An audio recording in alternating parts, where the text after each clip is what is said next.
watch what Akademiks and check it out because we got Mark Shkreli, okay, and this guy's just a fucking dweeb. Now, pretty much he sent out a letter that he put on Twitter and he's saying, listen, he's offering to buy Kanye West's new album, The Life of Pablo, for $10 million if Kanye West doesn't release. And now he kind of fucked up with the thinking and the theory behind that because, nigga, we all have it, okay? First of all, Kanye West played it live at Madison Square Garden at his Yeezy Season 3 fashion show.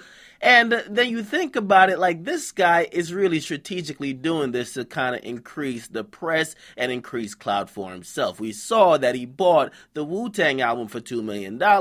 So I think he probably thinks he could just kind of throw his money around every which way. Now, the good thing here, or actually not even the good thing, the obvious thing is that, number one, however big this guy's ego is, or whatever planet that his ego resides on, Kanye West's ego is as big as that fucking universe. Kanye West would never, ever, ever just sell his, what he considers art. And believe me, no matter how crazy or how trash we think some of his shit is, it could be his clothing. I thought Yeezus was trash. He won't sell it to someone that could just kind of not treat it the way he feels it should be treated. Actually, I think he actually looks very highly upon his work of art. Right? So let me just read the letter here where he sent to Kanye West. He said, please allow me to introduce myself. My name is Martin Shkreli. I'm a businessman from New York City focused on pharmaceuticals. I have been a tremendous fan of your music for many years, specifically the album College Dropout inspired me to succeed at a young age. I am writing to you in hopes of convincing you to withhold the release of your forthcoming studio album. Instead of releasing this product for your millions of fans, I ask you to sell this recording solely to me for the price of $10 million. This guy's really undershooting what Kanye's going to make from this album. By the way, 20 million people actually viewed Kanye West fashion show. So a lot of people are tuned into Kanye West, the brand. So just throwing him like $10 million like Kanye West is like a broke fucking artist, I don't get it. But anyway, let me continue. He says, I believe you and your partners will find this financial arrangement more attractive than your current course of action. Okay, he's talking like Kanye's about to flop. He says, this offer is non-binding and conditional on customary due diligence. My offer is not subject to a financing condition, and I have discussed this offer with several investment banks and counsel, which would assist me in this acquisition. Should we agree to general terms, I expect to proceed to an exclusive no-shop period where we will consummate a definitive agreement over approximately 2 weeks. And I look forward to your response. You may reach me through Twitter DM. Okay, thank you, Martin Shkreli. Now, this is just some phony business, okay? Obviously, it's an attention-seeking move. Obviously, he got the attention he wanted.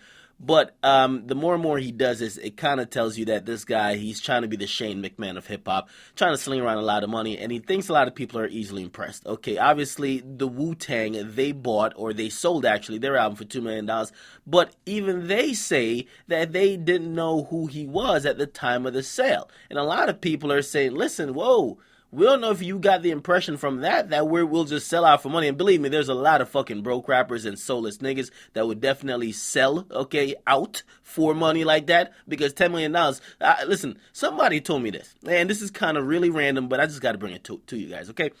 Somebody said, and this is after they saw Jaden Smith in a motherfucking dress, okay? He's rocking like some fucking skirt or blouse, okay? And he's standing on, I don't know, like a fire hydrant, okay? Obviously, like a flaming flexible symbol, right? Somebody says, because I posted a picture on Instagram, somebody says, but he got paid like $2 million, though. And I'm saying, what does that matter? Now, somebody says, you pay me that amount, they'll do it too. And then they asked me if I would. I'm like, nah, I'm not interested in that type of flexible behavior, okay? But obviously, people will sell out. I think this guy, his motive in hip-hop or his place is actually finding out who is willing to sell the fuck out because he got the cash in. They'll do some really crazy shit for that. Because if Kanye West sold him the rights, right, the exclusive rights to TLOP, he would disrespect the shit out of Kanye West's art after the fact, and we all know Kanye West is not going to be going tit for tat with a guy who sits and live streams his day. It's not going to happen. Okay, so I think that's completely bullshit. He then posted another tweet, which is completely inaccurate. He says, Kanye and his label are legally required to take my offer letter to their board of directors. This should delay the album by a few days. That's not factual at all. Okay, that's not factual at all. And specifically why it's not factual is that, hey, yo, listen, the album's already going to be released. The motion's already in place. They're not stopping it for you. If that could be the case, you'd be working this like it's a fucking injunction. That's not the case, okay? It's not going to happen. They're going to put the album out. They're not going to give two fucks about you. To be honest, you probably never sent this to them. And I see here it says by Federal Express, but we don't know what address you sent it to. We don't know who the fuck you sent it to. You addressed it to Kanye West. We're not sure if you're actually sending it to the people who represent Kanye West and his actual record label. So we're just going to call a bunch of bullshit. So just listen, man. This guy is getting the attention he wants, but he's showing time and time again. And I have a very open idea or opinion about him. Okay, I don't think he's completely evil. I think he's a smart guy, but I do think that he doesn't care about trying to convince the public otherwise, and that's the reason why he comes out with attention seek and things like this that kind of come off more negative than positive. So, get in the comment box, make sure you guys like, definitely subscribe to your boy Akademiks. I'm out.